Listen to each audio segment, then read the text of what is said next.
మార్కండేయుడు నన్ను రక్షించమని అడగలేదు. నేను శివుడి పాదములు పట్టుకునుండగా నువ్వు నన్ను ఏం చేస్తావని అడిగాడు.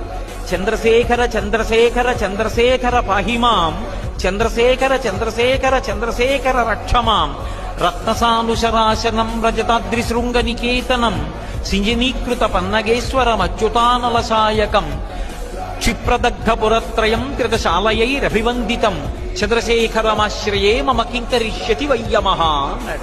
చంద్రశేఖరమాశ్రయే, నేను చంద్రశేఖరుణ్ణి ఆశ్రయించి ఉన్నాను. ఆశ్రయించి ఉండగా చంద్రశేఖరమాశ్రయే మమ కింకరిష్యతి వయ్యమః, యమకింకరులు యముడు నన్నించేస్తారని అడిగాడు. అడిగితే యమధర్మరాజు గారు పాశం తీసి మార్కండేయుడి మెడ మీదకి వేశాడు. మార్కండేయుడు గబగబా వెళ్లి శివలింగాన్ని కౌగిలించుకున్నాడు. ఆయన కౌగిలించుకుని ఉండగా ఆయన తల శివలింగానికి చీర్చి ఉంది.